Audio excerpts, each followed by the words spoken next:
This event from Seattle's Town Hall lasts about 90 minutes.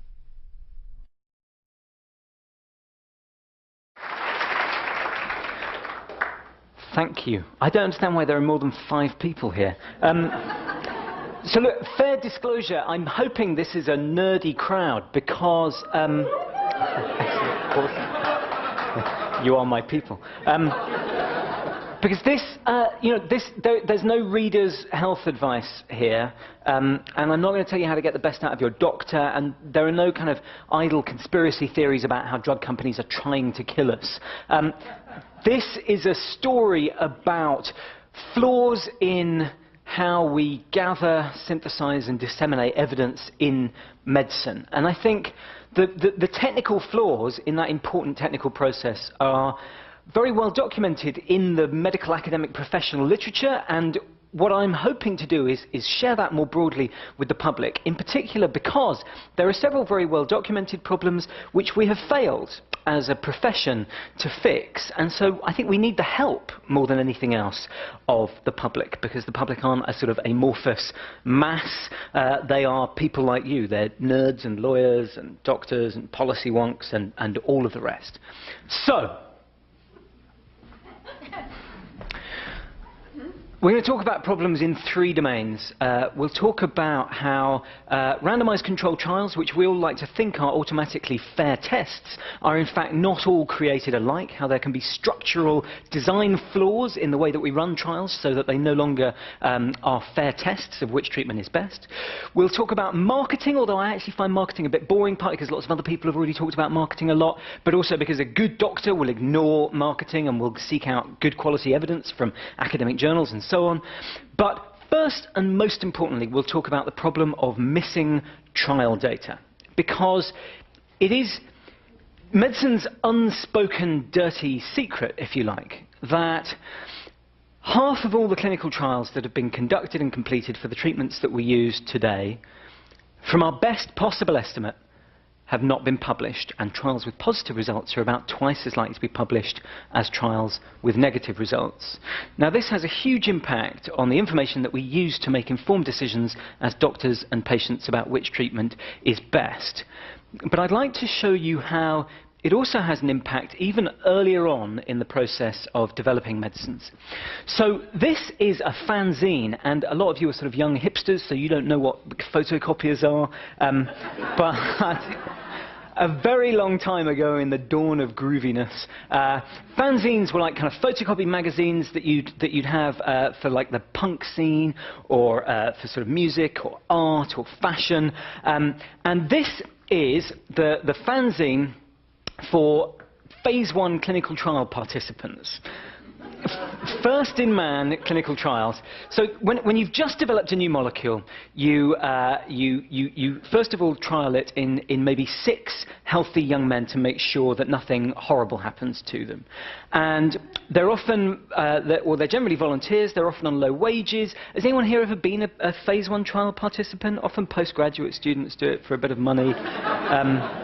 Well, there's a kind of weird scene in some towns of kind of anarchists, people living sort of slightly chaotic lifestyle who become full-time guinea pigs. And this is their fanzine, and it's fantastic because doctors like to think of this stuff as being very precise and clinical, but there is a sort of real practical culture to all of this stuff as well. And in Guinea Pig Zero, they talk about what they describe as our bleeding pissing work, and they give site reports, they give marks out of 10 to different places. They talk about unionizing as guinea pigs to get better conditions.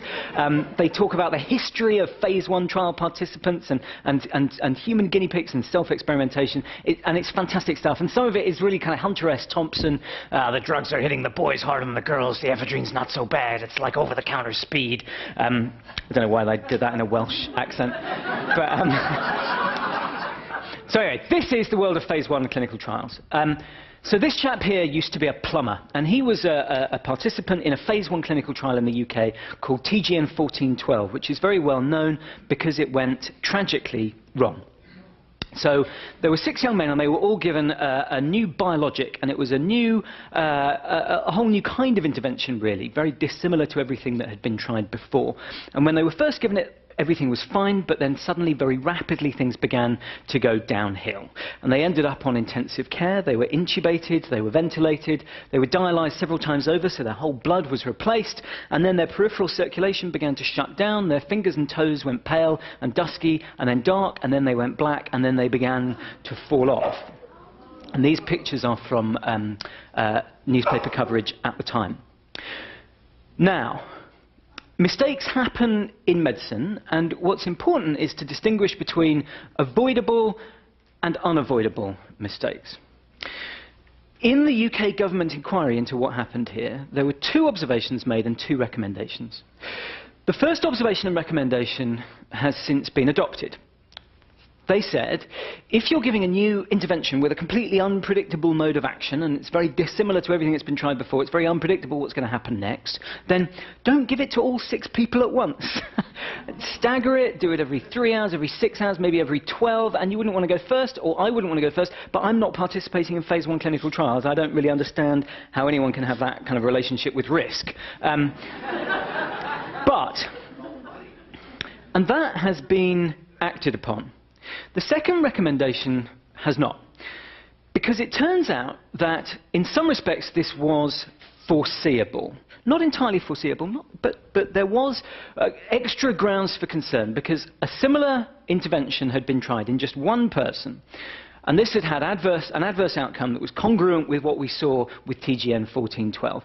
But the researchers working on TGN 1412 had no idea that this had happened, because the results of that early phase 1 trial hadn't been shared with the research community. And so the recommendation of the UK government inquiry was that the results of phase 1 trials should be disseminated more widely. But this hasn't happened. Today, only 1 in 10 phase 1 clinical trials is published within a year, and only 1 in 5 is published within 5 years. But the problem of withheld trial data goes beyond just phase 1 trials, and it goes beyond just posing a risk to phase 1 trial participants. This is a molecule called lorcainide. Lorcainide is an antiarrhythmic drug, so it prevents abnormal heart rhythms. Now, in the 1980s, there was a vogue for using these antiarrhythmic medications much more freely than we use them today. We use them in much broader categories of patients. So everybody who had a type 1 arrhythmia and just had a heart attack, anyone who had a premature ventricular complexes who just had a heart attack was likely to get given a class 1 antiarrhythmic drug. Now, we knew that these drugs stopped abnormal heart rhythms. So if you had abnormal heart rhythms, they'd make the abnormal heart rhythms go away. And we assumed that because people who have abnormal heart rhythms are at an increased risk of cardiac death, that would be a good thing. So we relied on the fact that the drugs were getting rid of the abnormal heart rhythm, and we assumed that meant that it was going to stop them from dying. It turns out that this assumption was wrong. When we finally did something called the CAST trial, which only reported its findings in 1992, we discovered that, in fact, patients who were given these drugs for those particular kinds of abnormal heart rhythms after having a heart attack were actually at an increased risk of dying. Now, this is a really interesting sort of thing to grasp in medicine. Firstly, nobody was being bad or malicious or evil here. To an extent, what we were doing was we were just being sloppy in our thinking. So we were assuming that an intervention which had a positive impact on a surrogate outcome, a process outcome, that successfully stopped people having abnormal heart rhythms, was necessarily also going to have a beneficial impact on a real-world outcome, which is death. But we were wrong.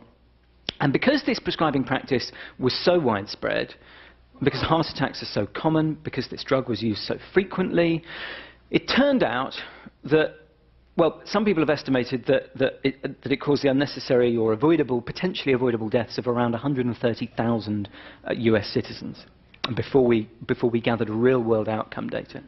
That slide's only there because, this is a little bit mean, and I don't want you to think that I regard you as horrific imperialists, but sometimes in the...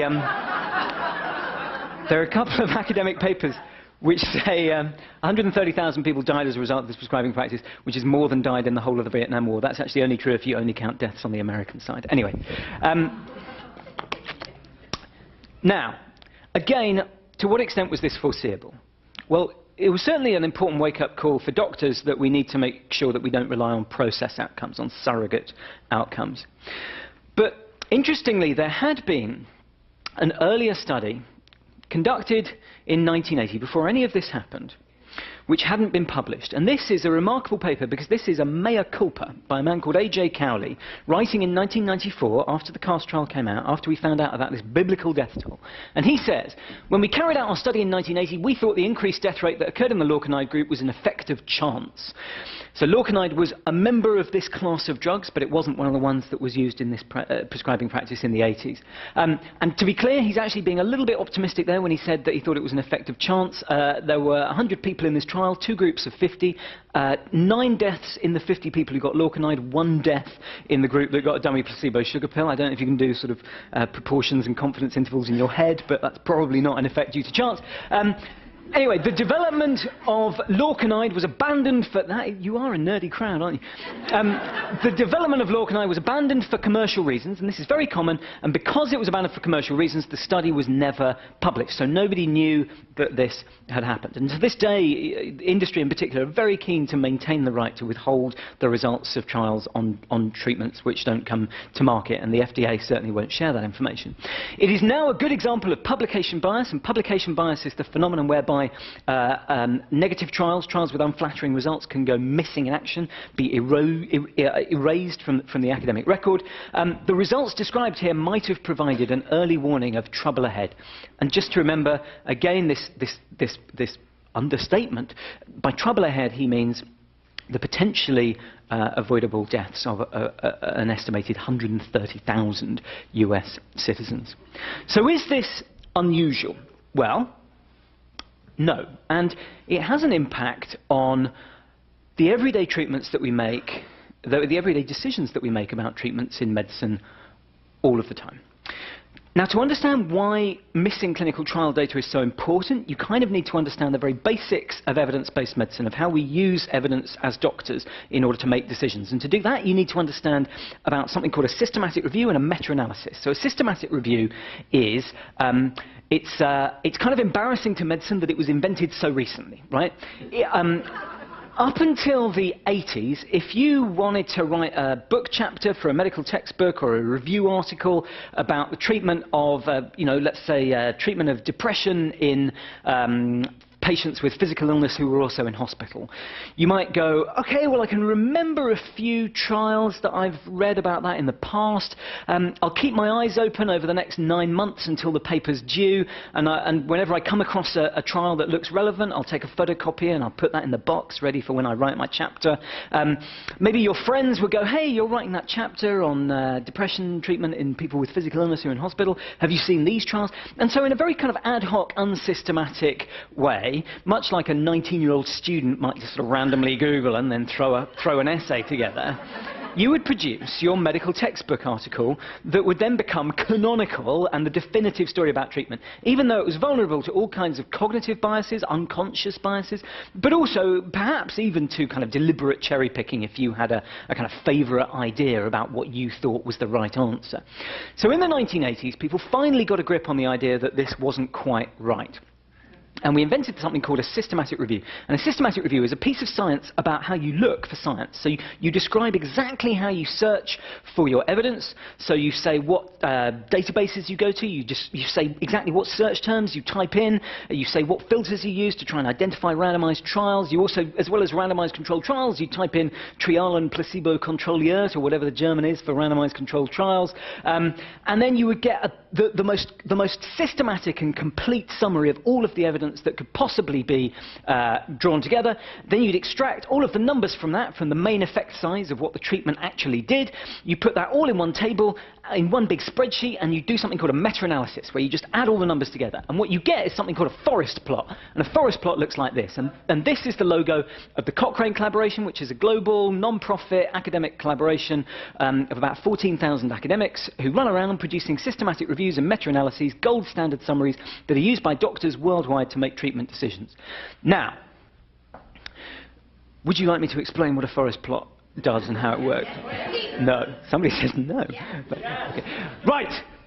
Okay, so each of these horizontal lines is one trial. And if the horizontal line of the trial is further over to the left, that means it shows the benefit. And if it's further over to the right, it means it shows that the treatment was actively harmful. If the horizontal line of the treatment is in the middle, if it touches the line of no effect that goes up and down here, then that means it showed no statistically significant benefit. Now, you'll see that some of these trials are quite narrow lines. That's because they're very big trials. So a big trial is less vulnerable to random error, so it gives you a very accurate estimate of the benefit of the treatment, whereas some of them are quite broad, and that's because they're small trials, and small trials are much more vulnerable to the play of chance, so you get a much broader estimate. Now, these are real-world trials, okay? This is the first systematic review and meta-analysis that Cochrane ever did, and it's on a really important question. It's on the question of if you give a steroid injection to a mother who's about to deliver a premature baby, does that stop the baby from dying? So this is really important stuff, right? We could call this the big dead baby graph. I'm trying to make you feel... genuinely, this is the great challenge, right, of evidence-based medicine and teaching epidemiology, or epidemi holiday, as we called it when I was at medical school, is you have to kind of force people to really feel in their belly the connection between the abstractions of evidence and all of the kind of methodological quirks that I'm describing to you this evening. You have to really feel in your belly the fact that there is a connection between that and the very real world of suffering and pain and flesh and blood and death. Like, this is the meat of medicine. So, what we can see here is some of these trials showed that the treatment was beneficial. So that one there, big one there, and a small trial there that's not very accurate, that showed that the steroid injections saved lives. It stopped babies from dying. Some of them, the trials, showed that there was no benefit. When you add them all up together, what you get here at the bottom, that little diamond, that's the summary effect size, and that shows that overall this was a beneficial treatment, that overall it saved lives.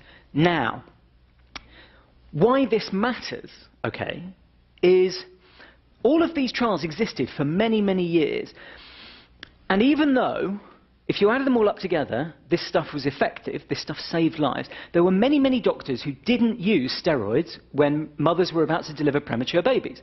Because some doctors would go, well, look, there are 2 positive trials, and it looks like it's pretty useful, so I'm going to do it. But other doctors would say, well, look, there are 4 negative trials, in fact, 5 negative trials, one of them's really big, and why should I expose people to unnecessary side effects by giving them steroids? I'm not going to use this stuff. You must be crazy. Now, because of that, because there were many doctors who didn't use steroids, even though the evidence was there, babies died, right? Like proper dead babies, okay?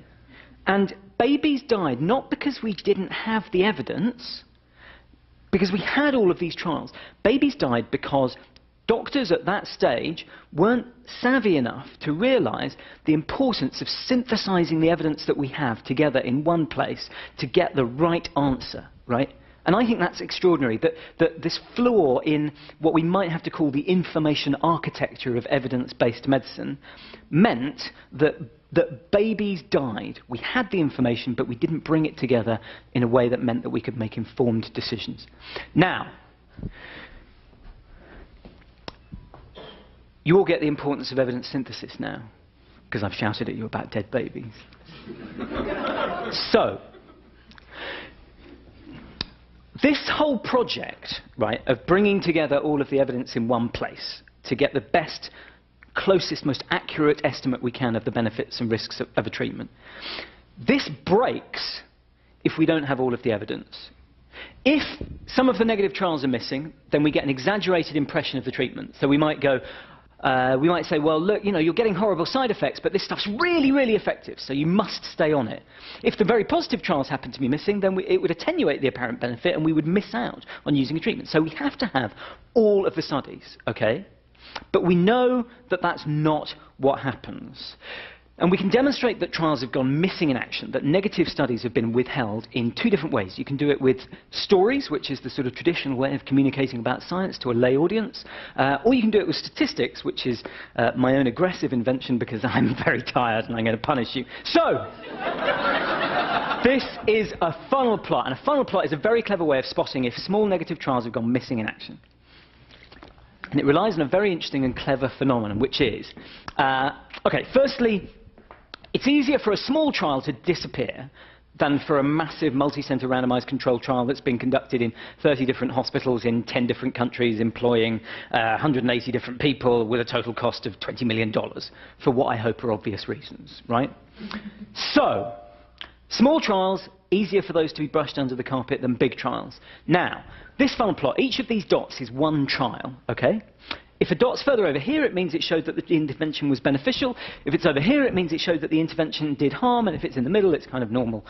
And As you go from bottom to top, you're getting bigger trials at the top and smaller trials at the bottom. Okay? Now, you can probably already see that up at the top are lots of big trials, and big trials give you a much more accurate estimate of what the true treatment size is. So that's why we always like sort of big surveys. And when people go, oh, what do you mean a survey of 23 people, right? We want big surveys because we know that they will give more accurate estimates. They're less vulnerable to random error. So up at the top, we've got all of these big trials which should all cluster around the true effect of the treatment. Then as you come down to the smaller studies, they're much more spread out. There's much more random error in the results of the smaller studies.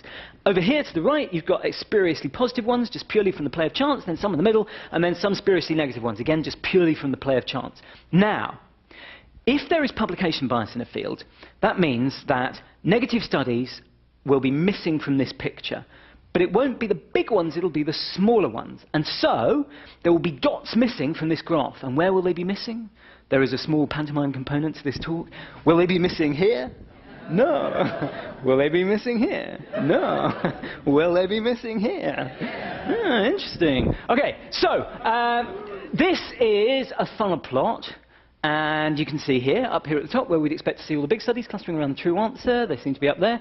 And over here, you can see, as you go down, some smaller positive studies. And over here, where you'd expect the smaller negative studies to be, they're not there. And this line here is a regression line. That's just sort of plopped through them. And it's not a statistically significant deviation from the funnel shape that you would expect. And this is only a subset of studies, but it is a funnel plot looking for evidence of publication bias in studies of publication bias, which I think is the funniest epidemiology joke you will ever hear. So, but you can also demonstrate the presence, you can also sort of show that this is an issue with stories. So reboxetine is a drug which I myself have prescribed.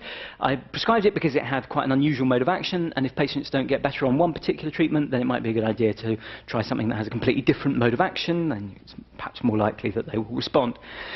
Now, I'm quite a dorky doctor. Before I prescribed this antidepressant, I'd had a quick look at the literature. I'd found a couple of trials which showed that reboxetine was better than a dummy placebo sugar pill, and I found a couple of trials which showed that reboxetine was just as good as any other antidepressant. So I signed my name on a prescription giving it to a patient.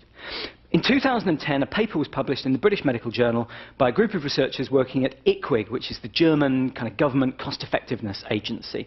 And they described an extraordinary battle they'd had with Pfizer, where they said, we will not look at this drug. We will not look at this drug for approval until you give us all of the trials that you have done on it. And Pfizer said no. And they said, well, you know, we're not going to have anything to do with this medicine then. Give us all of the trials. Finally, they got hold of them all for Pfizer. And what they found was there were 3 studies comparing reboxetine against placebo which found that it was beneficial, and they were all published, but there were about 5 more studies showing that it was no better than placebo, and they had not been published.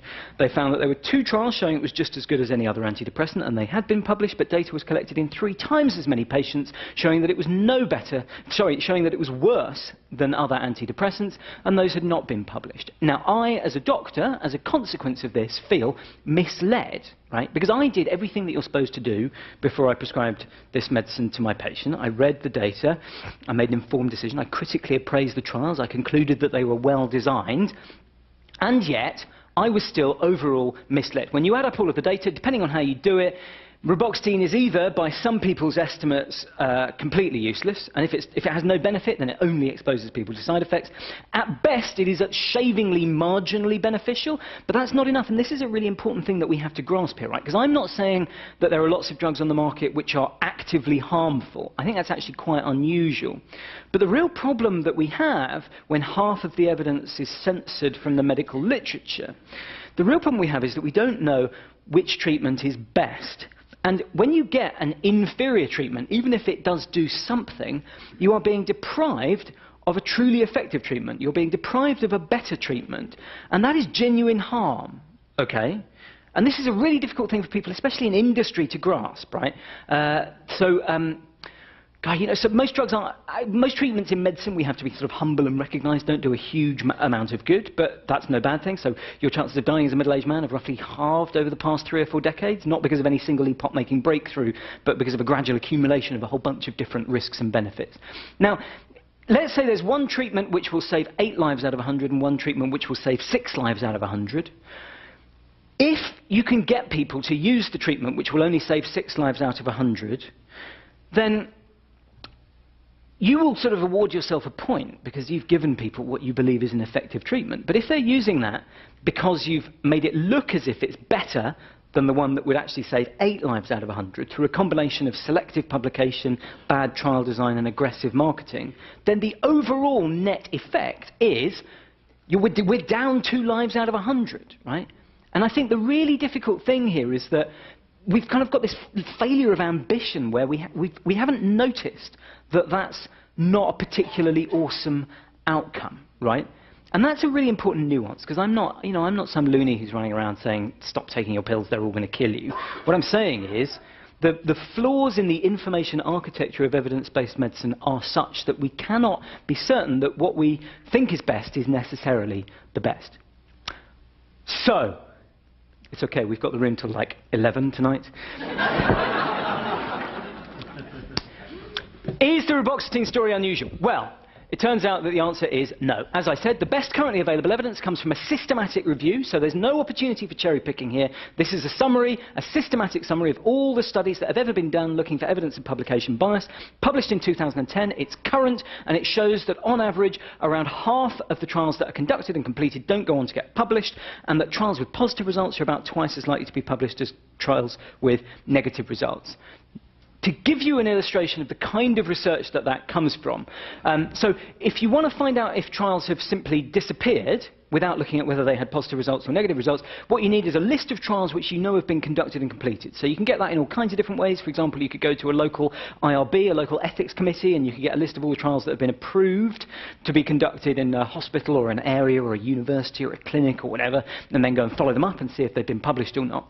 You can also use regulatory documents. So this is a really interesting paper where they took all of the trials that the FDA held on 12 antidepressants, and these are basically all of the antidepressants that you've heard of, that had been approved over the course of just under a decade. And they got all of the trials that were in the drug approval pack. Now remember, this isn't all of the trials, right? Getting all of the trials still like preposterously a distant dream, but it is a representative sample of trials because it's all of the trials that were done before a drug was approved, before it got on the market, that were used in order to get approval from the FDA. So it's a real pain to get hold of this stuff. They had to use Freedom of Information Act, all kinds of fiddling and fussing around. You have to waste time while you wait for them to reply. Sometimes they forget you even applied. I only mention this because I had dinner with the man who did this paper yesterday. And so, finally they got all of these trials together, and in the regulatory documents, in the story of what actually happened, there were 74 trials overall, 38 with positive results and 36 with negative results. Then they went and looked in the peer-reviewed academic journals to see what was there. And what they found was markedly different. Overall, there were 3 negative results and 38 positive results. In fact, it's even worse than that because several of the negative results got published as if they had positive results using all kinds of data dredging techniques, which we can discuss later. It's okay, we've got the room till 1 in the morning. Now, it seems to me that overall, this picture, right, where you go from 38 positive results and 36 negative results to 38 positive and 3 negative results, right, this is very simply research misconduct, okay? Who here has done some kind of research project, even a school research project, like a school biology project, right? Okay, now, if when doing that school research project, you deleted half of the data points in your own project in order to make the line go the right way, the way you wanted it to go, right, we would rightfully agree that you were guilty of research fraud. Is this correct? Yes. Okay. Again, this is a pantomime component to the talk.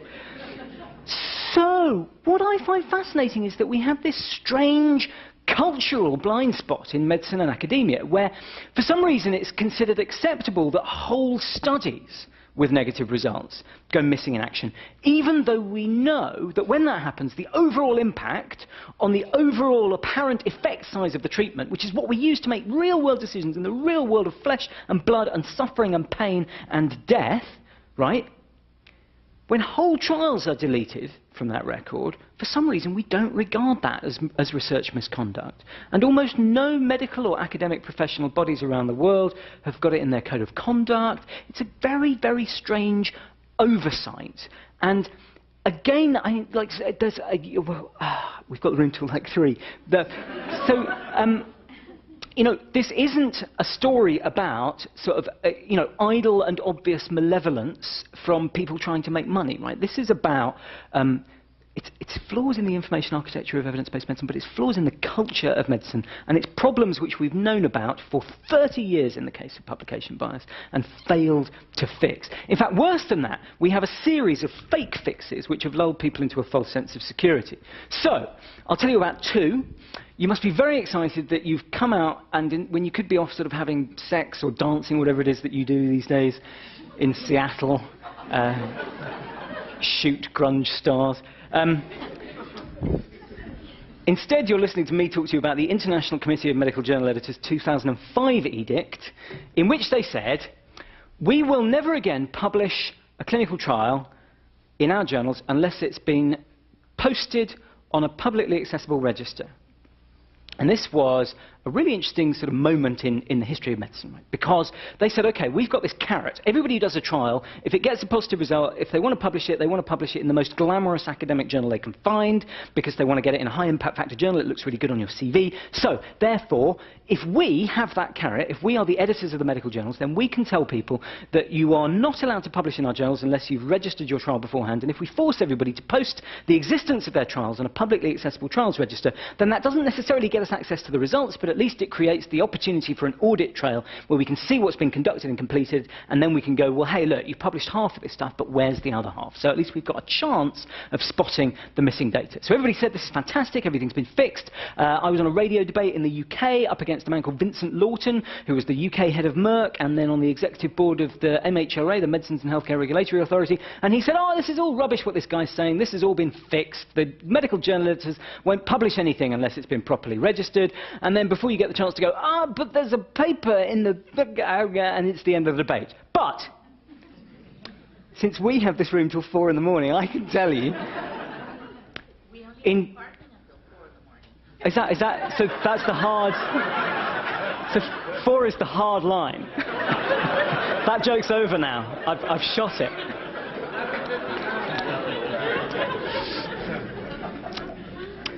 Five years after this law was put in place, regulation was put in place, this voluntary code of conduct was put in place, 5 years later, no routine public audit, 5 years later, we finally discover that it has been ludicrously widely ignored. Okay? Paper published in JAMA, half of all the trials published in the top 10 journals in the big 5 fields of medicine weren't properly registered, and a quarter of them weren't registered at all, and that's just the papers that were published. So this has been completely ignored. And actually, it's not very surprising that it's been completely ignored, because academic journals themselves have a whole bunch of conflicts of interest that aren't necessarily heinous and financial. They're also kind of cultural and professional. Like, for example, an academic journal wants to take a big, glamorous, positive finding from an industry trial because they know that that will probably get cited lots and lots and lots of times by other academic journal articles, so that will bump up the impact factor of that journal, which is derived from the number of citations that it gets. Also, let's remember, you know, academic journal editors are often part-timers. It's not even a full-time job being an academic journal editor. And lastly, journals make lots and lots of money from reprints, which is this sort of funny thing that most people have probably never heard of, but when a positive trial or a positive review article is published in an academic medical journal, then drug company sales representatives, they buy lots and lots of reprints of these for $5, $10, $20 a pop, and then they push those under the nose, they use those as marketing material, and they give those to doctors in order to encourage them to use that treatment. So, that means that academic journals have this huge financial conflict of interest. Now, who here has ever published in a medical academic journal? OK, great. So when you do that, there is a conflict of interest section at the bottom of the paper, right? And you have, what kind of things do you have to declare? I'm not asking you what your conflicts are, but what kind of stuff does one have to write in there?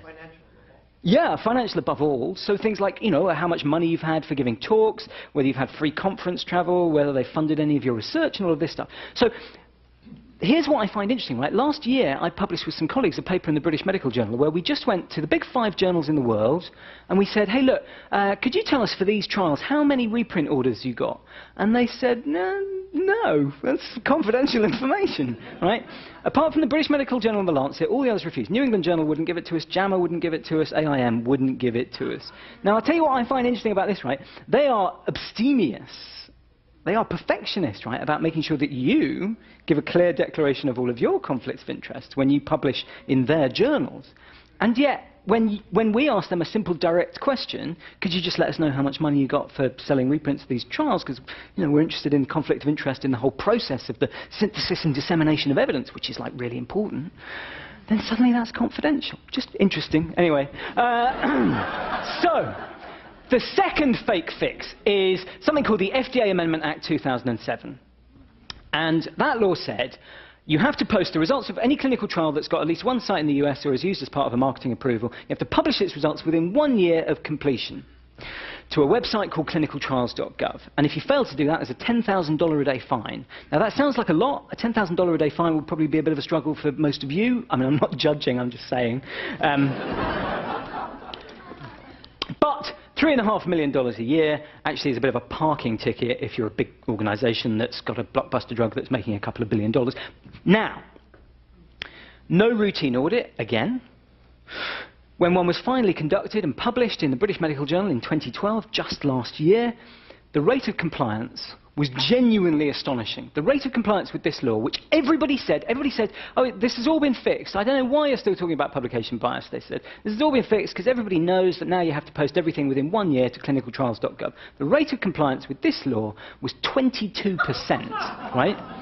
4 out of 5 trials ignored the FDA Amendment Act 2007, which is the single thing that is most commonly cited by people who want to poo-poo any of these concerns and say, well, this is all fine, it's all been fixed, this is all out of date. Right. 22% was the rate of compliance with this law. And yet no fine has ever been levied in the history of the FDA Amendment Act. Utterly bizarre, right? I'm not surprised it didn't work. What I'm surprised by is the combination of it didn't work and everybody's pretending that it did. But even more sort of preposterously than that, even if it had been uniformly perfectly adhered to, this law would still have done absolutely nothing to improve the evidence base on which we practice medicine today, because around 80 to 85% of the treatments that we prescribe in medicine today came on the market more than 10 years ago. So most of the research gets done at the time that a drug is approved, and fixing everything for trials that complete after October 2008, that might have an impact on medicine in the year 2029, but it's not going to do anything for us now. What we need is access retrospectively to all of the full clinical study reports and all of the results of all of the trials that have been conducted and completed on the medicines that we're using today. And that stuff's all out there. It's in sort of, dry storage archives in the chalk hills of Cheshire and recommissioned nuclear bunkers or whatever.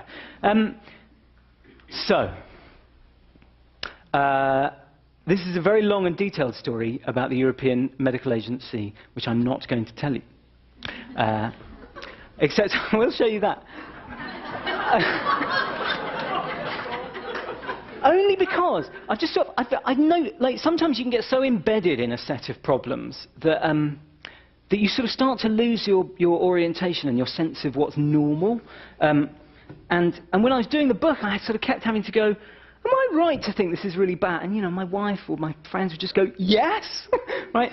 And this is a really good example of that, because after a while you just sort of go, oh, right, yeah, it's a document with everything blanked out.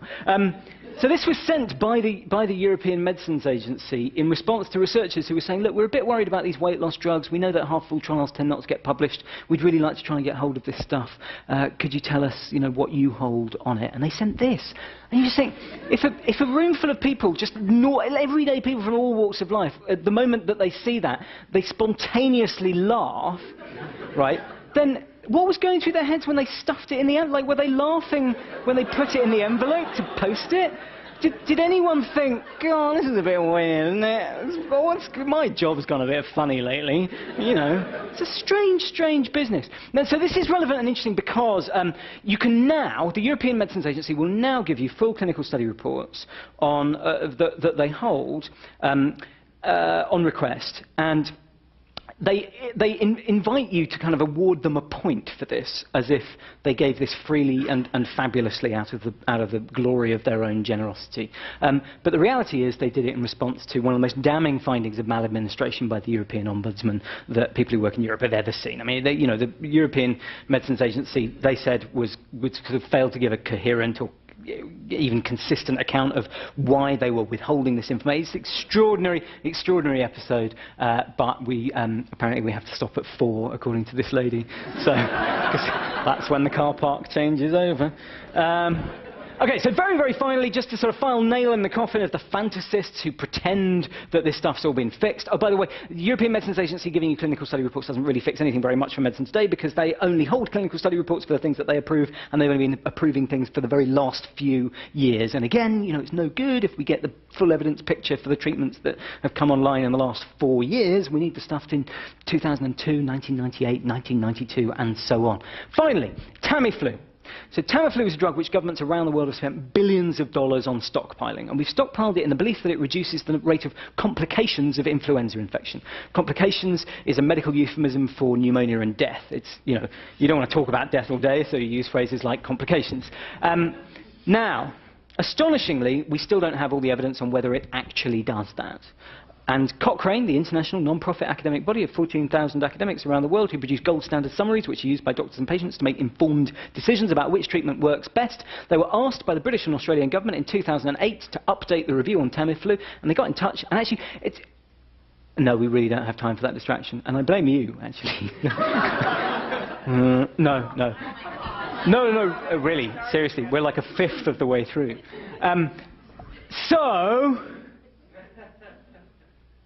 Half the trial data hadn't been published. They got in touch with the company. They said, hey, Roche, look, we'd like to see not just the results, but actually we'd like the full clinical study reports. And clinical study reports are a really important and interesting kind of new thing in medicine, because we've just started to realise, and you'll see in a little moment why it's really important, that not all trials are created alike, and that the brief summaries of clinical trials that you get in regulatory filings, but also even in academic journal articles, can often be incomplete, inaccurate, and sometimes even misleading. And so we need to have the full clinical study report so we can see the real meat of exactly what was done, how it was measured, how it was analysed, and so on. In December 2009, Roche promised that they would hand this stuff over on Tamiflu, and still 3 years and 3 months later, they have failed to do so. So this is an extraordinary thing, a drug which governments have spent billions of dollars. UK alone, £500 million. That is 5% of the UK annual drugs budget in the NHS, right? Just gone on this stuff where we don't even know if it's any better than aspirin or not. It's utterly mind-bending. So that's the first third of my talk. And now there's a kind of choose-your-own-adventure component, because I can't see what the time is. But it's what? 20 after 8. That's 8:20 in English money. So, okay, look, we could do bad methods and dodgy marketing probably in about 7 minutes if I talk extremely fast. Would you like that, or should we shut up and have questions? Are you sure? Genuine? Because some of you might need a wee or something. No? Are you sure? Okay. I'll try and speak a bit faster for this bit. If I do it in an American accent, is that easier? I'll just sound Welsh. Right, okay, so we like to imagine that all trials are necessarily fair tests. We like to imagine that all randomised controlled trials are created alike, that they're all perfect and immaculate. But in reality, there can be flaws in trials which mean that they are no longer giving an accurate estimate of the risks and benefits of the treatment. So I will tell you about some of the simpler ones. And before we get there, there's a really important kind of, it's not a caveat, but like important background for you, which is the business of missing clinical trial data, right? There's no cherry-picking there, and there's no anecdotes there, right? The single stories that I gave you were illustrations of a wider phenomenon, right? And that wider phenomenon, that is evidenced by systematic reviews of dozens of studies, right? So anybody who says that's cherry-picking is like a giant, massive liar with their pants hugely on fire, okay? This bit here, I'm not saying that these design flaws are hugely prevalent, right? They happen. Some of them happen more, some of them happen less. I'm telling you about them because I just think they're really interesting and clever. So, first of all, you can make your new treatment look better than it really is. You can make your new treatment look really good by comparing it against something that's rubbish. So, for example, you can compare your new treatment against the old treatment in a weirdly low dose. You can compare the new treatment against the old treatment in a weirdly high dose, so that people who get the competing treatment have worse side effects. So you've seen this in lots of trials from about 15 years ago of new generation antipsychotic drugs, where people on the old generation antipsychotic drugs got peculiarly high doses, and so inevitably the new ones looked like they had fewer side effects. You can also make your treatment look better than it really is by comparing it against a dummy placebo sugar pill, by comparing it against nothing, okay? And what's really interesting here is you can get your drug on the market by only having evidence showing that it's better than nothing.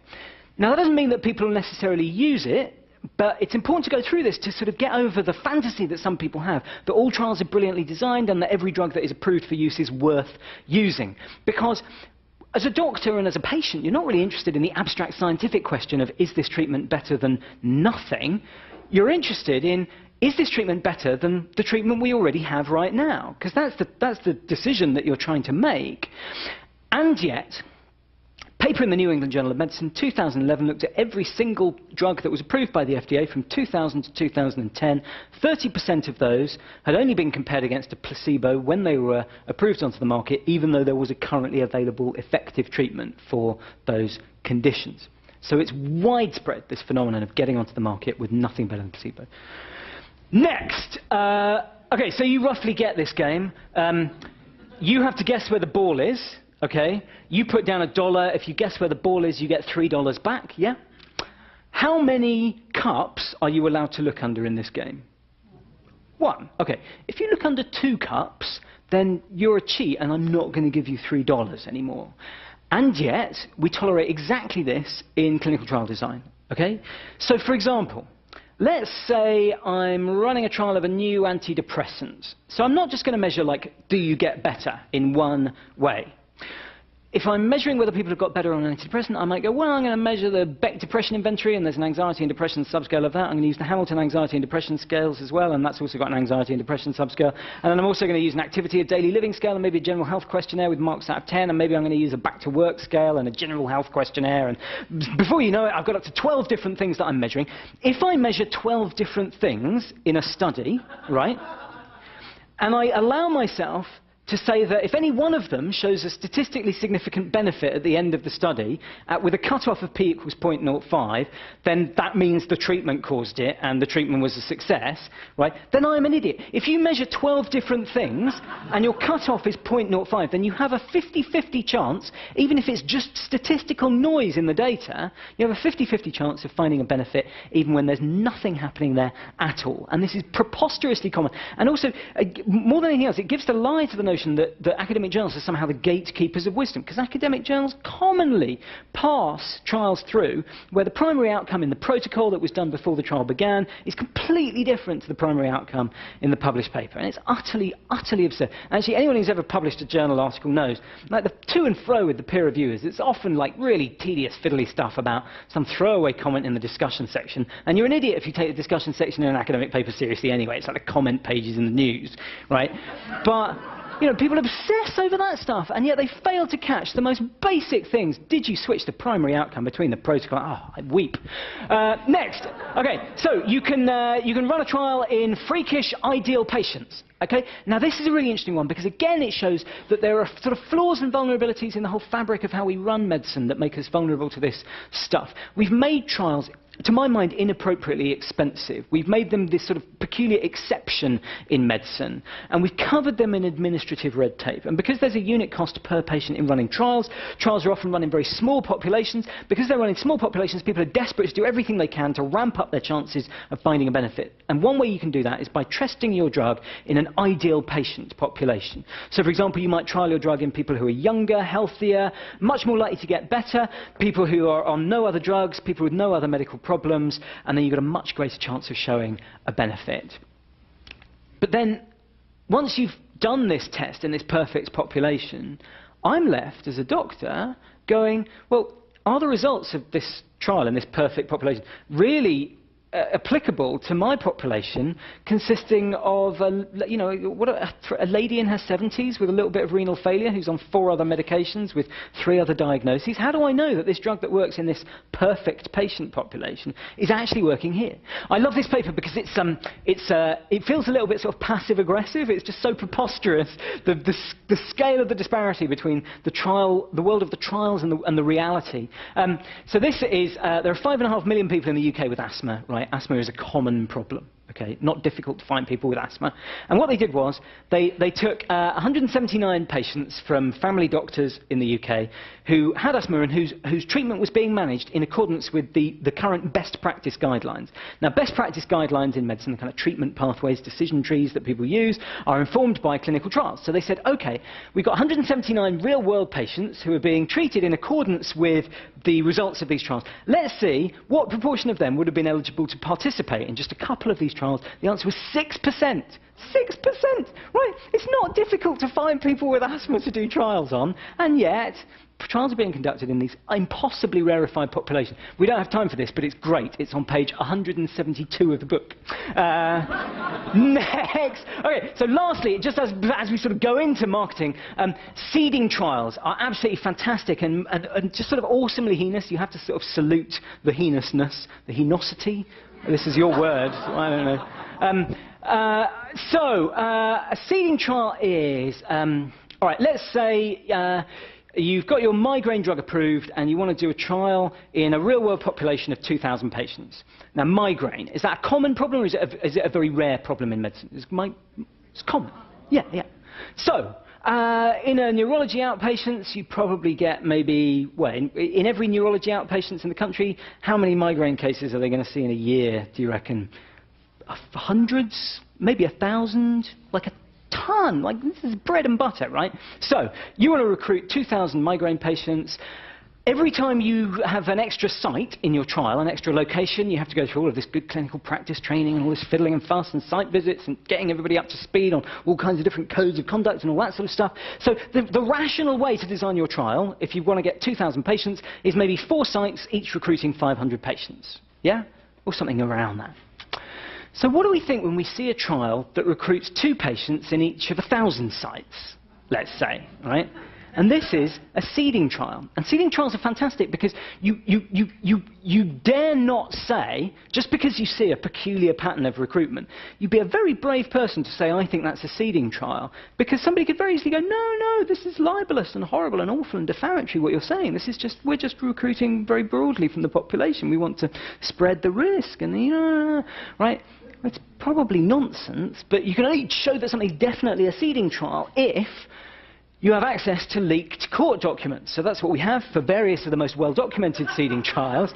And this is why companies are often so desperate to settle out of court, because the court case might be on some kind of headline problem, but once you get access to all of the extra documents, then you get people rummaging through going, hey, this is interesting. You remember that trial where they recruited 2 patients in 1,000 clinics? It turns out the marketing department designed it.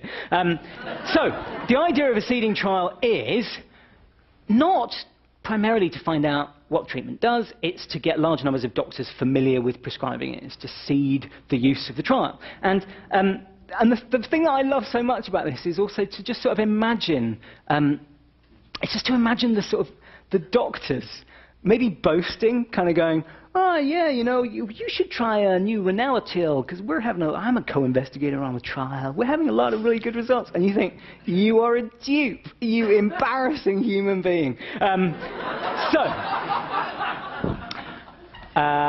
Lastly, marketing. Now again, marketing, a classic example of this sort of recurring theme in this sort of interlocking ecosystem of problems that all reinforce each other and aren't about people being malevolent or malicious, but about kind of vulnerabilities in the system and perverse incentives and misaligned incentives, right? Marketing shouldn't matter, okay? It's only an issue because we're so bad in medicine at synthesizing the evidence we have and disseminating it to decision makers and monitoring how it's implemented to ensure that we have a sort of rapid, accelerated uptake of genuinely innovative, expensive, effective treatments, which is like pharma's biggest dream, and I'm totally up for that, and also rational disinvestment of things that don't work, right? And we're incredibly bad at it. It's a piece of infrastructure that's been completely neglected. If you put me in charge of the one world government and the medical research budget for the universe, for 1 year, and I can reassure you this will never happen, okay, but for 1 year, I can guarantee you I would cancel all primary research, just for 1 year. We can live without another clinical trial comparing two currently available treatments of multiple sclerosis, just for 1 year. I wouldn't cancel them forever. Just 1 year, I would cancel all trials research, and I would spend every single penny that we have on creating a better infrastructure for the synthesis of the evidence that we already have, to get it out to decision makers and to put it into practice. Because currently this is regarded as this sort of hopeless, sort of low-status occupation. We spend hundreds of millions of dollars sometimes on just one trial, but routinely tens of millions of dollars, and yet on the equally important business of bringing it all together and getting it out, we completely drop the ball. You know, you get some kind of prescribing advisor pharmacist project about what happens if you do note reviews on geriatric patients and does it reduce polypharmacy, and it's nonsense, right? Fiddly and hopeless, okay? Because we don't do that stuff, we're vulnerable to marketing. And I can't blame the industry for wanting to disseminate information to decision makers, i.e. doctors, about what works. I just think, you know, we should be above it. So, this is a person called Jordan, and I haven't got around to replacing her with an American equivalent, but she's sort of a lady who's famous for having a lovely face and getting her breasts out. Who would you use here for that? Sort of celebrity autobiographies? I'm crowdsourcing my next. No, what, you're telling me there's no equivalent? You're all about opera singers and novelists over here. Okay, so anyway, I'm assuming it comes as no surprise to you that when this kind of person publishes their celebrity autobiography, it probably wasn't written by them, right? And that's no great surprise to you. There's a consent issue here, like you basically understand that, and you probably prefer, actually, that there was a ghostwriter involved in the creation of this work of literature, without wanting to be unkind. Now, the funny thing is exactly the same thing happens in medicine. So, the prevalence is hard to spot, and there are shades of grey, but with reasonable frequency. What you find is commercial medical writers employed by a drug company will write an article for submission to a medical academic journal, and then they will take it to a doctor or an academic, and they'll say, would you like to put your name on this? And we'll handle everything. We'll handle all of the submission and the fiddle and the fuss, and we'll send it off to the journal, and you get your journal your name on a paper in an academic journal. And sometimes they even hand over a bit of cash as well as a kind of sweetener. Now, sometimes the commercial medical writing assistance is declared, and it's not declared very flamboyantly and publicly. You know, the medical writer's name isn't exactly in lights or as a lead author on the paper. It's in a kind of tiny little footnote and perhaps the sort of mention of a company somewhere. And sometimes it's not. Sometimes it's completely hidden. I'm actually not so bothered about that, because I think the heinousness of this is twofold. Firstly, it obviously distorts the content of the academic literature, because there's a bunch of people with money to make and with resources to deploy who are able to spend a lot of time and effort on getting their message into the literature. So obviously their part of the overall discourse bulges out, right? And that can't be right and good. But there's a second concern that I think is actually almost a bigger one around the medical workforce. Because, so who works in academia here? Okay, so how do you get ahead in academia? You publish, okay. So you get academic publications on your CV, and that's how you become an assistant prof, and then a head of department, and respected and known, and so on. Now what's interesting is, where people are accepting effectively guest authorship, or certainly lots and lots of help getting lots of papers out, right, what's happening is those people are being selectively propelled up the hierarchy in academic medicine. And so we are selectively promoting the people who are most willing to participate in what I think a lot of us might probably regard as a slightly moral grey area and sort of on the edges of shilling, okay? We are selectively promoting these people up specifically into positions in which they accumulate the appearance of independent kudos. It's absolutely bizarre and peculiar, especially because, like, publishing a paper is getting a journal article accepted by a nice academic journal, is that an easy or a difficult thing to do? It's difficult. It's a pain, right? It's difficult business, okay? And if somebody's giving that to you, then apart from anything else, you're going to going to be grateful, right? That's better than giving me $3,000, frankly. Right now, give me a free first author paper, I'd probably give you $3,000 for that. Maybe I should employ a commercial medical writing company. I don't know. Anyway, interestingly, you don't just get a few journals that just appeared in Australia a few years ago. And it was the Australasian Journal of Bone and Joint Medicine. There was another one that went out to general practitioners, went to tens of thousands of doctors. And it turned out they were just full of reprints of articles about how fantastic Merck drugs were.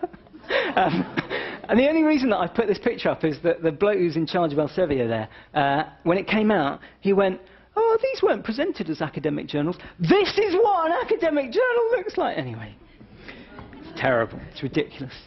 Next, drug reps. OK, so, drug company sales reps, they go around, they talk to doctors, they try and convince them, they monitor what they prescribe using IMS health data in the US. They give you free samples, they give you cherry-picked information. Of course, they're all wonderfully regulated, but of course, it's not entirely brilliant, unbiased dissemination of evidence. Now, again, I'm not so bothered. I wouldn't see a drug rep. I'm not very impressed by a doctor who is willing to see a drug rep. It's partly because I feel like I'm not very clever. Like I can remember a fact, but I'm not sure that 4 years after I learnt it, I can necessarily recall its provenance. So I'm not sure I trust myself to have slightly distorted pictures of the relative risks and benefits of treatments whispered into my ear by a very attractive drug company sales rep in a revealing top. Okay, I'm not going to get involved in that whole circus.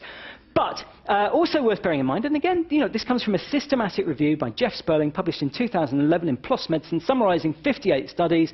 Doctors who see drug reps overall are either the same as or worse prescribers. So they are less likely to follow best practice guidelines, they have higher prescribing costs, and they're more likely to prescribe the promoted drug. Unsurprisingly, right? Of course, why would people spend billions of dollars on this stuff if it didn't work? It goes without saying. Of course it works. If doctors want to do it, that's fine. I'm not a banner. I'm not into banning stuff.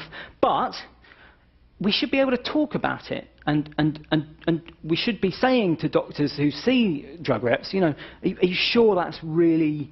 Are you sure that's really on? And then finally, key opinion leaders. So key opinion leaders, again, another fantastic illustration of how this isn't about bad people. This is about people sort of going up to the limits of what's acceptable. It's about just sort of small tweaks in the corners that end up with in an overall process that creates biased dissemination of evidence. So doctors, you qualify as a doctor in your 20s, you're spat out as a specialist in your 30s, and then you go off and you practice medicine independently for the next 3 or maybe 4 decades. During that period, medicine changes around you unrecognisably. A doctor who qualified in the 70s is today treating medicines that were almost universally invented after they were trained, right? And they're basically self-taught for all of that stuff.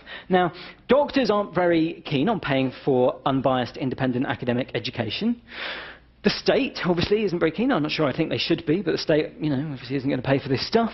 And so industry steps in. And industry spends more on doctors' professional education than anybody else does. So doctors are taught about which treatments work best by industry, by the people who make them. Now, again, I don't want to ban that. I think it should be irrelevant, and I think it should be OK to talk about it. And of course, it's all well regulated, and people can point at big books, but we've already seen, right, if you actually audit regulations, whether they actually work, OK?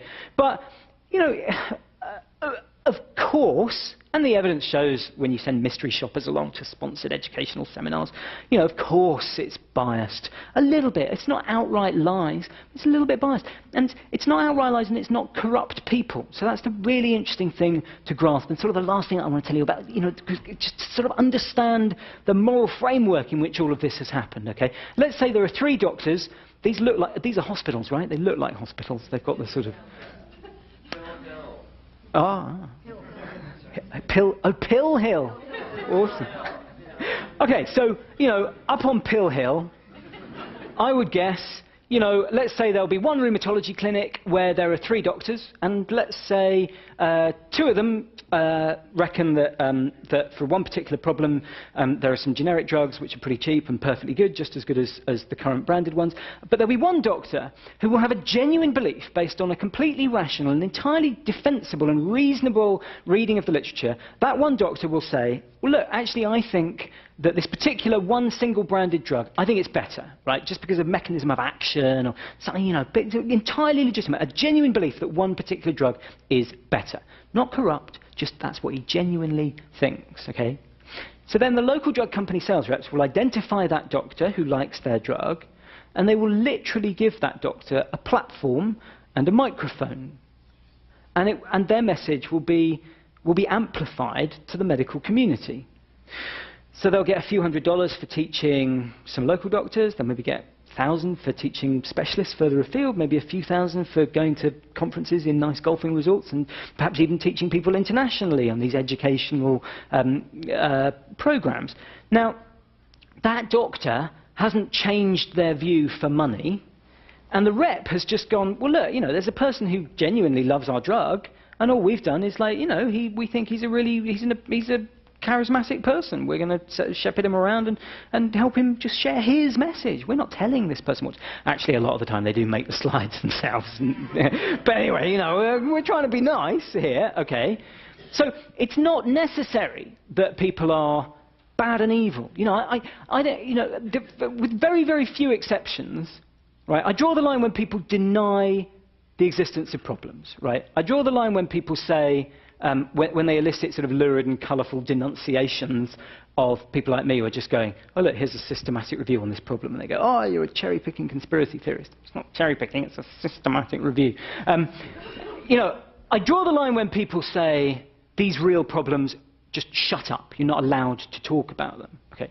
But I don't think these people are bad. I think, you know, the incentives are misaligned. And I think the information architecture of evidence-based medicine has several interesting technical flaws, and we should fix them, right?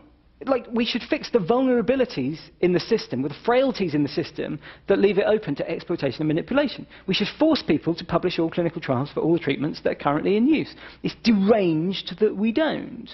And I genuinely believe that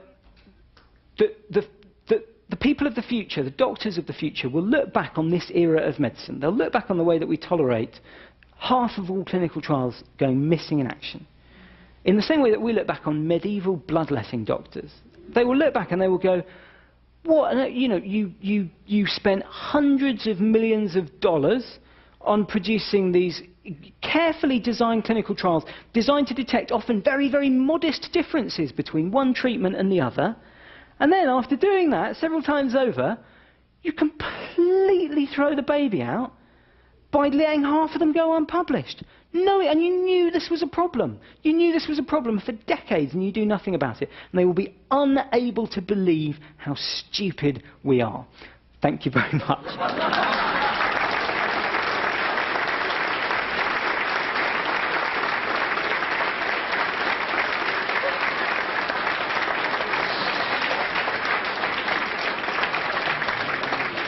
I just want to remind everyone that if you have a question, to come to this microphone. You can actually form a line up this aisle here. And we have roughly 20 minutes for questions. And we ask that, because we have a full house, to keep your comments in the form of a concise question so we can get through as many as possible. Thank you. Okay. Just thank you for your talk. Two short questions. One is, one of the observations as someone who works in basic science is that it takes our, you know, I'm in biochemistry and pharmacology, 5, 6, 7 years sometimes to produce one manuscript, whereas I have doctor friends, many, who produce half a dozen manuscripts per year, plus half a dozen reviews. So could you speak to that? And also, there's this enormous proliferation of journals, also medical journals, basic science journals. Every week I receive 2 or 3 invitations to be an editor of the African Journal of Eastern Genomic Pharmacogenomic Pharmacy. So there's this huge profit-driven explosion of thousands of new journals that are trying to get you to become part of their editorial board to lend credence, but it's really sort of these virtual journals that are online that are receiving somehow profit from that model. Could you speak to those?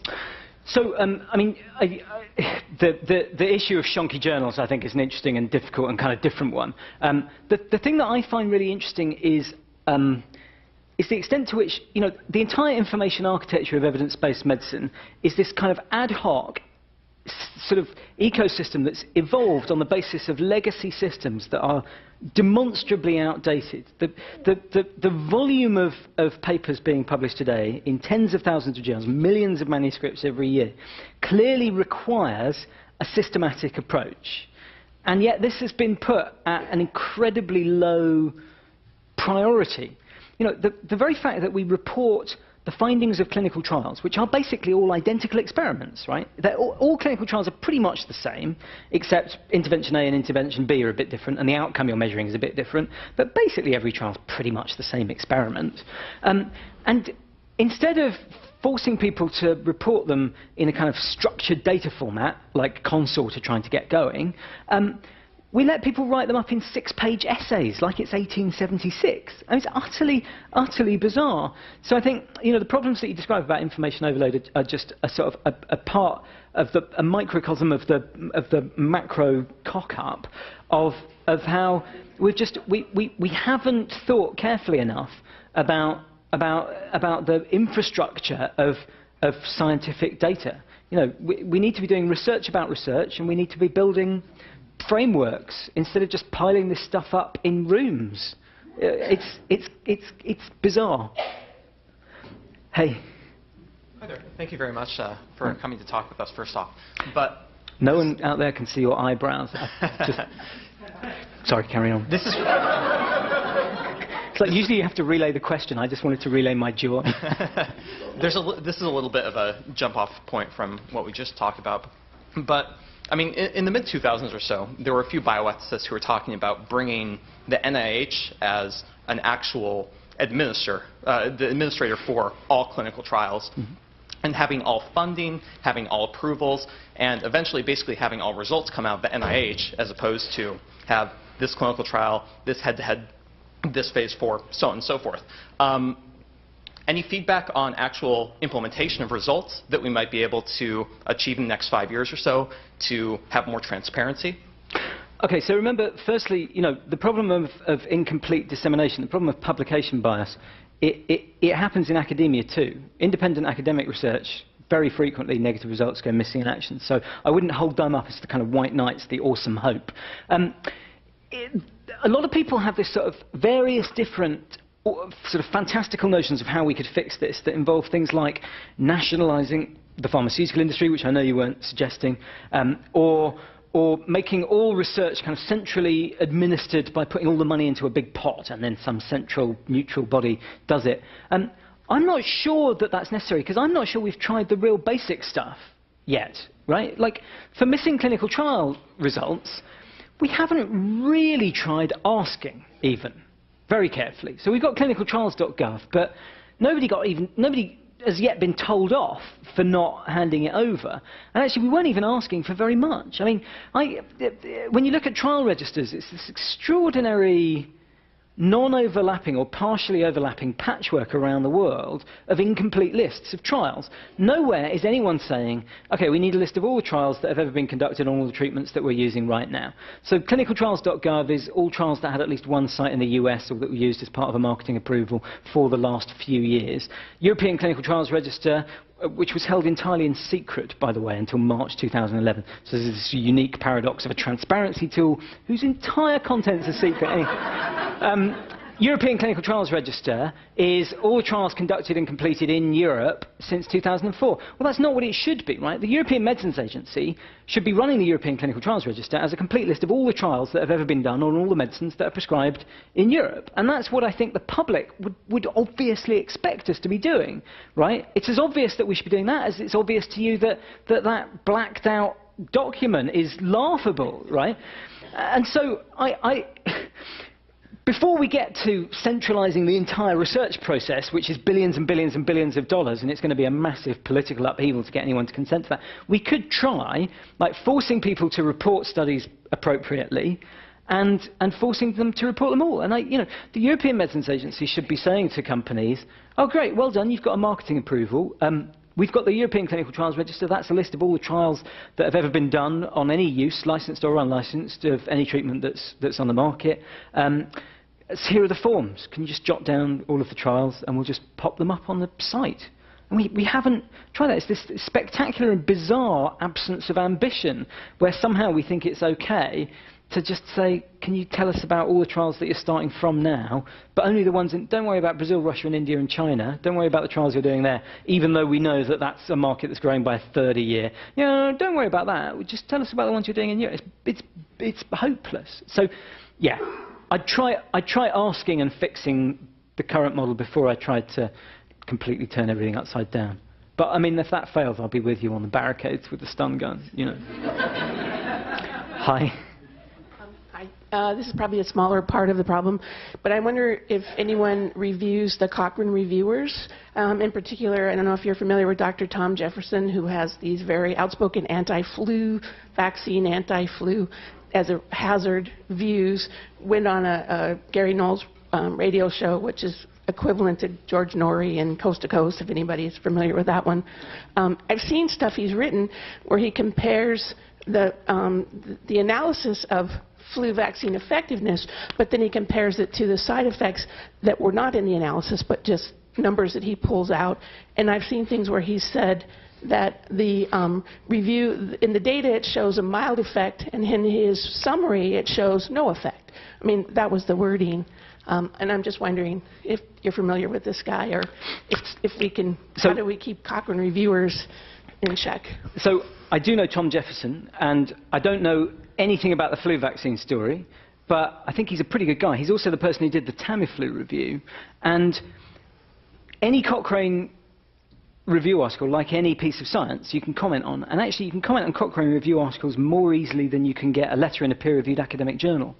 And the problem that was spotted with Tamiflu in the Cochrane systematic review there was spotted after so they were asked by the British and Australian government to update the Tamiflu review, and they posted it online, and then a Japanese doctor came along and he posted a comment on the Cochrane site going, hey look, I'm a bit worried here because most of the trials in this Tamiflu review, which you're just updating, I understand, come from one systematic review and meta-analysis that describes a dozen trials where all but 2 have never been published.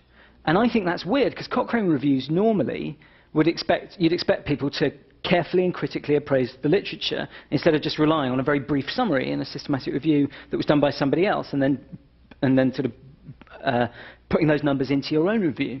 And immediately, and I think it's a fantastic example of science being done the right way, the Cochrane Acute Respiratory Infection Group went, yeah, you're absolutely right. That was sloppy. We're going to go and have a look. And that's how the Tamiflu saga began, because of somebody reviewing a Cochrane article and going, I think that's rubbish. You haven't done it properly. And Tom Jefferson and Chris Del Mar and Carl Hennigan, Centre for Evidence-Based Medicine, Oxford University, went, OK, so we're going to redo it properly now. So if you've got concerns about the vaccine systematic review that I guess he would have done maybe a few years earlier. Respiratory infection division, so. Yeah, OK, so you know, post them online. I mean, I wouldn't regard anything as canonical. Post them there and criticize it. I mean, if the question is who monitors Cochrane and who says, is it any good, the answer is you, right? And that's awesome. Like, that's exactly how science should be. Okay. But it sounds like you have more to say, so say hello afterwards. No, oh yeah. Or now, if I don't mind. No, afterwards. I would like to talk to you about some of these things, because there were some very specific things. But cool. Yeah. But I mean, you know, I'm not the ombudsman on science. Like, you know, stick it on the Cochrane review. My car's good till 4 a.m. Hey. Hi, my question's from the perspective of health insurers. Mm-hmm. In our country, it's pretty fractured, but we do have access to quite a bit of data over quite a bit of time and a lot of different kinds of information coming together. If you were, let's say, doing research on the behalf of a health insurer, what kind of questions would you be asking of your work in order to maybe steer the ship toward a better outcome, or what kind of changes to the way that payment policy or pharmacy benefit structures would you try to affect? I can tell you exactly what I would do, but I don't think you'd be able to do it. without a massive cultural shift. But I would use my power as the payer to address market failure in answering really important, relevant questions about which treatment is best that nobody has a financial interest in addressing. So, for example, you have the potential to hold huge quantities of administrative data about how patients are doing. In the UK, to give you a kind of parallel example, I work on a project involving randomized trials embedded in routinely collected electronic health records. So we've got about 3 million people's health records in something called the GP Research Database. This is part of the socialist utopia of the National Health Service. And it's used a lot already for observational research, just sort of monitoring patterns of disease and that kind of thing. But that's no good if you want to find out which of two treatments is best. So we're running this project to run a trial comparing 2 statins against each other to see which of these 2 statins is the best. And we're running it for about £500,000, where to do it the traditional way of doing trials normally is about, it would be tens of millions. Now this is a really long answer, but I hope it's useful. Because apparently you can get an extension on the car park until 5 in the morning. So, our project is, all statins that are on the market have been compared against placebo, compared against the dummy sugar pill, and they've been shown to work in the sense they've been shown to reduce your chances of dying. Okay? They've all been compared against each other, but they haven't been compared against each other to see which is best at stopping you dying. They've been compared against each other and shown to be equivalent for how much they lower your cholesterol. Now, to do a big trial comparing one statin against another to find out which is better at preventing you from dying would be a really big, expensive, long project, because you'd have to get follow-up data for 5 or 10 years, because one of the really annoying things about medical research, for anyone here who does it, is that people take ages to die. It's extremely... So, you need a way of following people up for a long, long time. So our project is, basically, you go to the doctor. If your doctor decides that you need a statin, or he's going to offer you a statin, or she's going to offer you a statin, then as they try and prescribe it, a big red screen comes up and it says, wait, we don't know which of these 2 statins is the best. Press this big red button here to randomly assign your patient to one or the other, and you'll never have to think about it ever again. And this addresses the big administrative barriers to doing trials, which are doctors don't want to get involved because they think it's going to be a fiddle and a fuss, and patients don't want to get involved because they know they're going to have to come back for extra blood tests and so on, and also they are anxious, obviously, that you might be testing some weird new experimental thing on them. But here, you're not. You're comparing 2 statins, and statins have been shown to be safe and effective in tens of millions of people around the world. Then you get all of the follow-up data from routinely collected electronic health records, so you can see if they have a heart attack from their hospital episode data. You can see if they die. You get the cause of death from the ONS data. You can pick up all kinds of things about side effects and so on. And the potential here, by harnessing the data that we already have in routinely collected electronic health record data, is that we could turn our health systems into machines that are constantly testing and learning and adapting on routine comparisons where there is genuine uncertainty. So I'm not proposing this for testing some new cancer drug where we don't know what works best. I'm talking about situations where nobody could possibly care what statin they got, because nobody has any idea which is better. But statins are so widely used, and heart attack is such a common cause of death, that if one of those statins turned out to only be 1 or 2% better than the other, it would be massively worth our while to find it out. But it's not worth any company's while to find that out. But it's worth your while as a health insurer, and it's worth our interest as a government. And all we have to do is persuade the populace.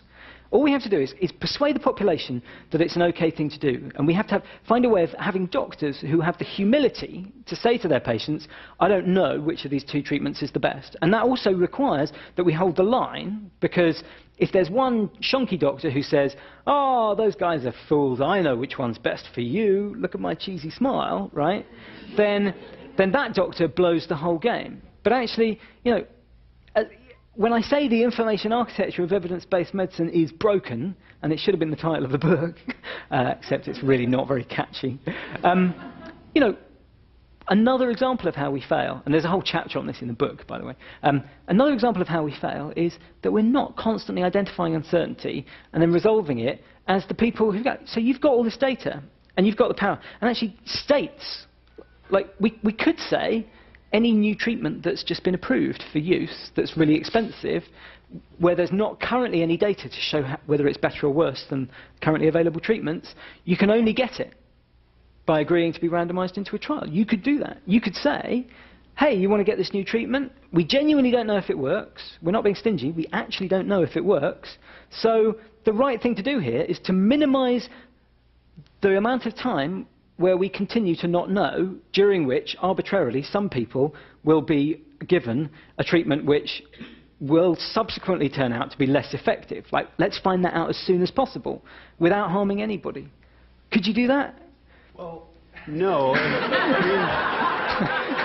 So we can only count on having a member for a few years, maybe, and making healthcare less expensive for everybody doesn't actually make us more profitable. It's only if we can make more money relatively, right? So I don't know how to sell that one. Well, how about you gang up together? So you could you could compete on other aspects, but you could collaborate on gathering data, resolving uncertainty.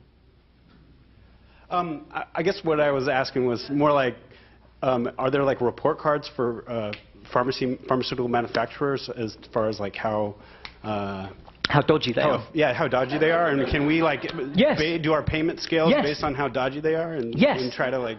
Yes. Yeah. Okay. So something really interesting happened, and I should have told you this. I'm a bad person, but we were running out of time.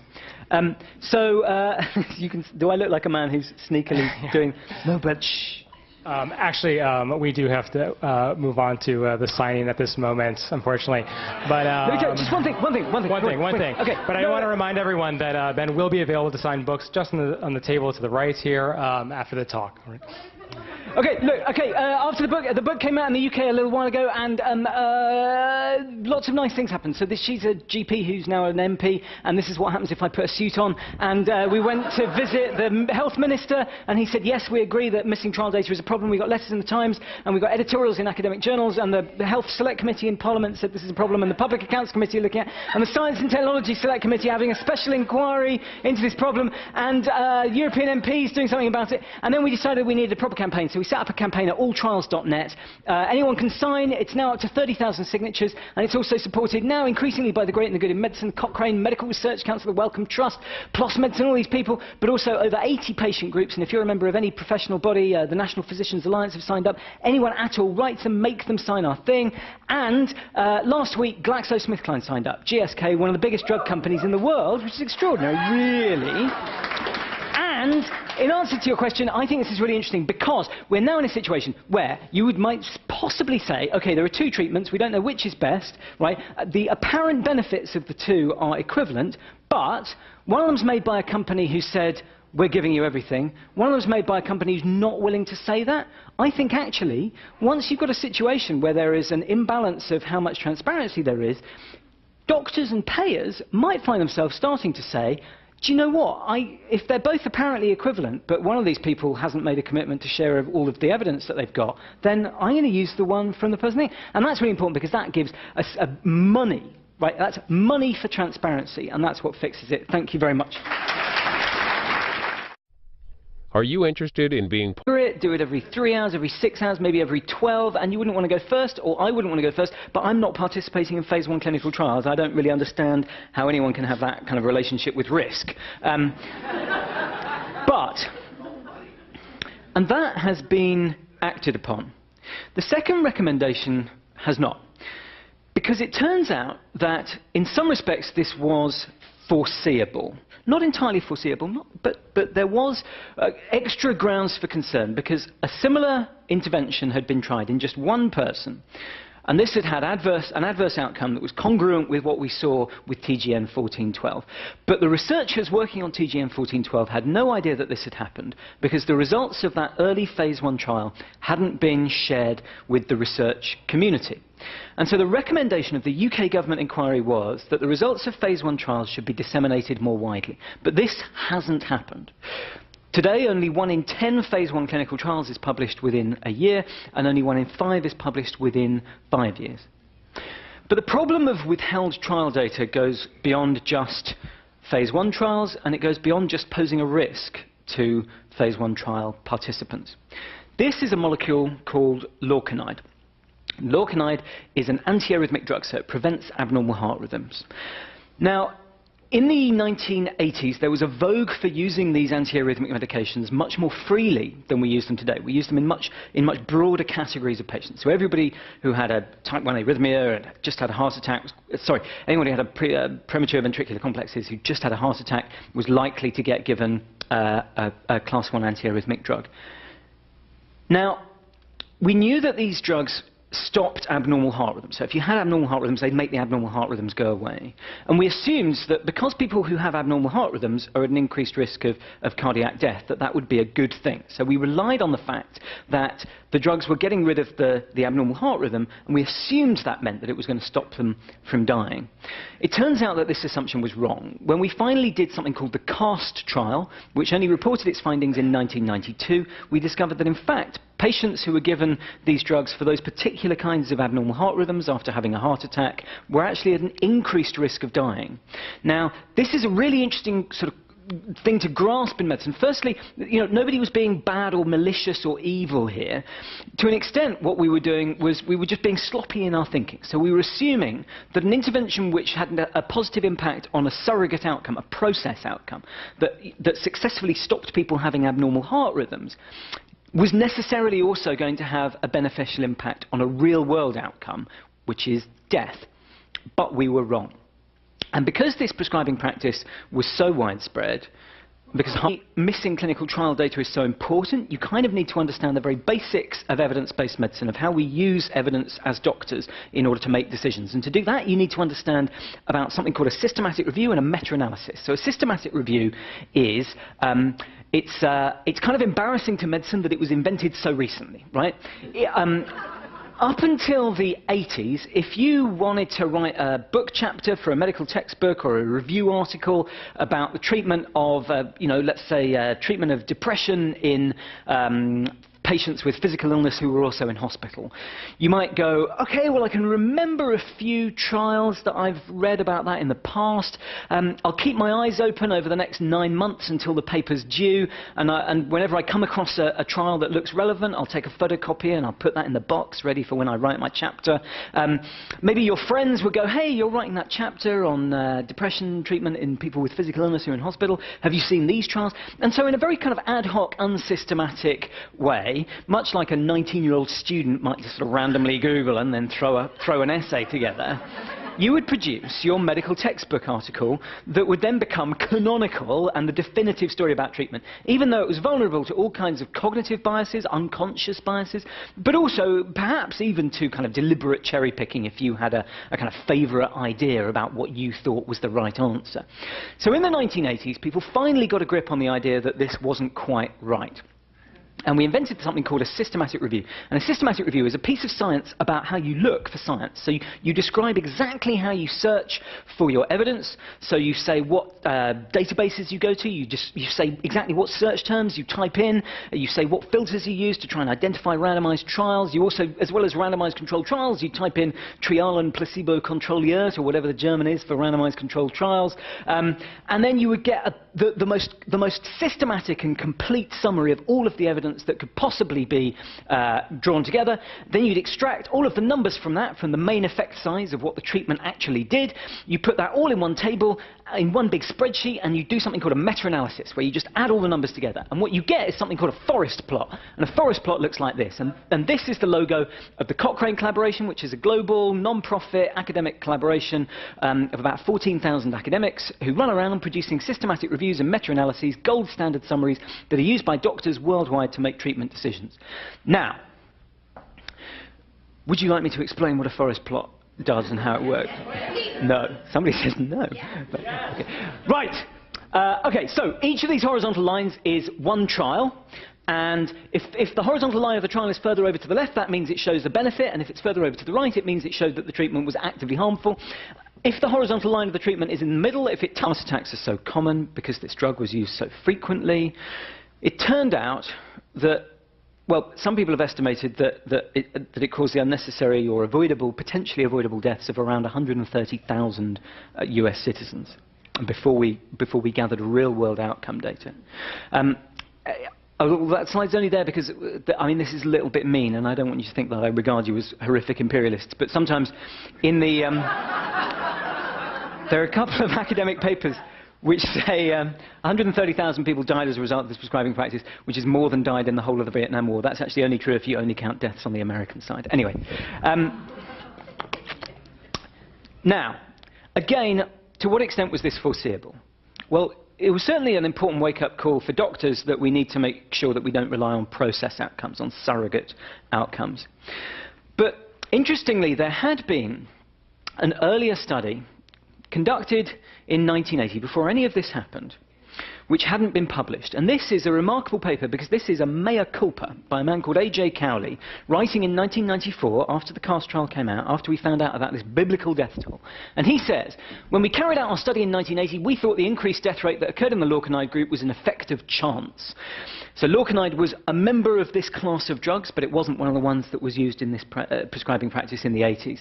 And to be clear, he's actually being a little bit optimistic there when he said that he thought it was an effect of chance. There were 100 people in this trial, 2 groups of 50, 9 deaths in the 50 people who got lorcainide, 1 death in the group that got a dummy placebo sugar pill. I don't know if you can do sort of proportions and confidence intervals in your head, but that's probably not an effect due to chance. Anyway, the development of lorcainide was abandoned for... You are a nerdy crowd, aren't you?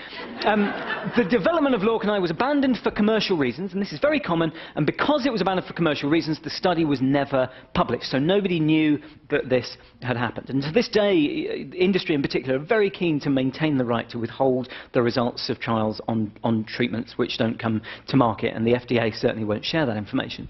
It is now a good example of publication bias, and publication bias is the phenomenon whereby negative trials with unflattering results can go missing in action, be erased from the academic record. The results described here might have provided an early warning of trouble ahead. And just to remember, again, this understatement, by trouble ahead he means the potentially avoidable deaths of an estimated 130,000 US citizens. So is this unusual? Well, no, and it has an impact on the everyday treatments that we make, the everyday decisions that we make about treatments in medicine all of the time. Now, to understand why... This event from Seattle's Town Hall lasts about 90 minutes.